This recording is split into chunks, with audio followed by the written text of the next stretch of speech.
តបន្តមកទៀតយើងចូលចំណុចចុងក្រោយនៃមេរៀនទី17វិញចំណុចទី5នាមកម្មបត្តិវៈអញ្ចឹងនៅកន្លែងហ្នឹងគឺពីមុនយើងឧទាហរណ៍ go hang otabemas ហើយយ៉ាសៃ otabemas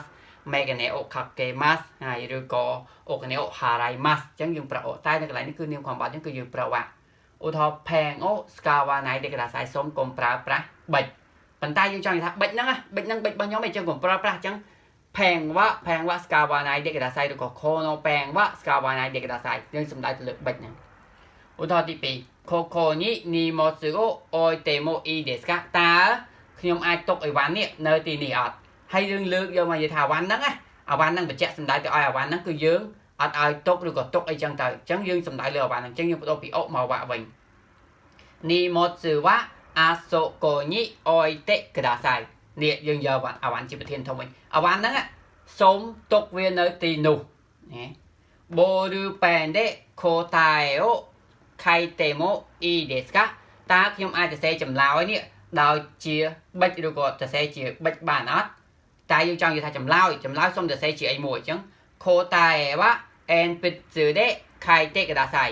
ចម្លើយនោះសូមសរសេរដោយប្រើប្រាស់ខ្មៅដៃឈើណាអញ្ចឹងកន្លែងនេះគឺយើងបដូរពីអូទៅវ៉ានាមកម្មបត្តិពីមុនដែលយើងប្រើអូហ្នឹងកន្លែងនេះគឺយើងផ្ដោតទៅលើវ៉ាសង្កត់ទៅលើកន្លែងហ្នឹងហើយអូខេផ្សាយឡើងវិញម្ដងហើយម្ដងទៀតតើសរសេរអានពី1ដល់3ឡើងវិញ phang o skawanai de kudasai pen wa skawanai de kudasai koko ni nimotsu o oite mo ii desu ka nimotsu wa asoko ni oite kudasai ball pen de kotae o kaite mo ii desu ka kotae wa enpitsu de kaite kudasai ចឹងឡើងវិញម្ដងទៀតនេះគឺជាឈុតសិភៅហើយវេទិកា N5 របស់យើងឬក៏សម្រាប់អ្នករៀនអមមួយសិភៅមានណាត់នេះហងពាក្យ1សិភៅរៀនណាត់ N5 ឬក៏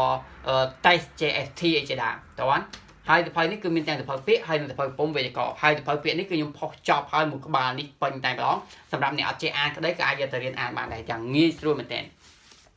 ហើយសម្រាប់សិភៅនេះមួយទៀតហើយតើតើជាមួយនឹងសិភៅវេទិកានេះគឺខ្ញុំផុសដល់មេរៀនទី17ហើយចឹងបើអ្នកទាំងគ្នាមិនចេះមិនយល់នៅចំណុចវេទិកាមេរៀនមួយណាអាចចូលបានណារៀនអមជាមួយសិភៅនេះយើងរៀនបណ្ដាយើងអមបណ្ដាអមវីដេអូបណ្ដាហើយមេរៀនដល់មេរៀនទី17ហើយចឹងពេលចប់គឺយើងចូលដល់សិភៅមួយទៀតគឺកម្រិតភាគ2មានណាត់នេះហងភាគ2វេទិកាភាគ2ចឹងម្ដងហើយម្ដងទៀតនេះបើអ្នកទាំងគ្នាចង់បានសិភៅឈុតមួយក្បាលនេះមានលក់ទាំងនៅខ្មែរទាំងនៅជប៉ុនហើយរៀនស្រួលមែនតែនរៀនអមជាមួយនឹងវីដេអូរបស់ខ្ញុំហើយធានាថានៅពេលដែលរៀនចេះ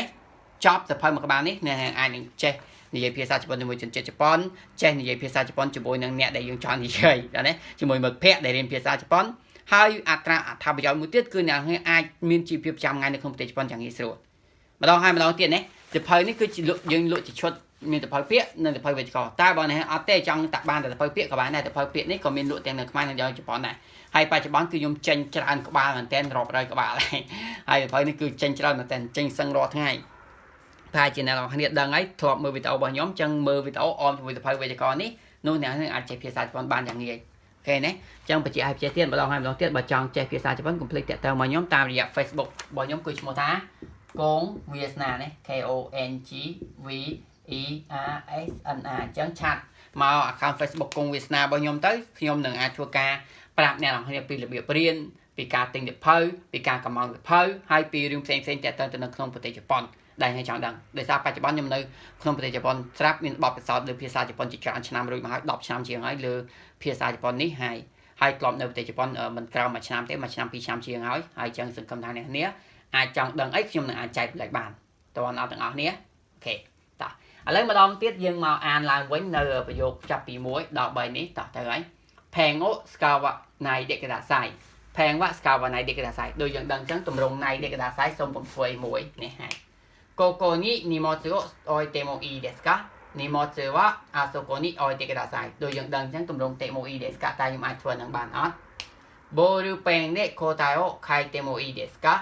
Kotae wa enpitsu de kaite kudasai ចឹងតាមរយៈអីមួយគឺបរិវារស័ព្ទ អ្នកធ្វើអីមួយដោយអីមួយណាហើយឧទាហរណ៍យើងញ៉ាំបាយដែលប្រើសាព្រាអញ្ចឹងទៅស្ពើងដេក go hang otabema អញ្ចឹងដេកហ្នឹងតាមរយៈជាមួយshowបាយអញ្ចឹងផ្ទះឲ្យផ្ទះទៀតនៅក្នុងមេរៀនរបស់ខ្ញុំគឺមាននៅក្នុងសិភៅវេទិកានេះមួយក្បាលនេះមានសិភៅតាមមួយក្បាលហ្នឹងគឺអ្នកនឹងអាចចេះនិយាយភាសាជប៉ុនមួយជនជាតិជប៉ុនយ៉ាងងាយអាចរស់នៅក្នុងប្រទេសជប៉ុនយ៉ាងងាយតោះណាមានតែមួយក្បាលនៅក្នុងដៃតើណាកុំភ្លេចជួបគ្នានៅមេរៀនបន្តទៀតនេះអរគុណសម្រាប់ការតាមដានកន្លងមកនឹងបន្តការតាមដានខ្ញុំជា រហូតទៀតនេះអរគុណកុំភ្លេច Subscribe Channel YouTube ខ្ញុំអ្នកមួយផងបាយបាយ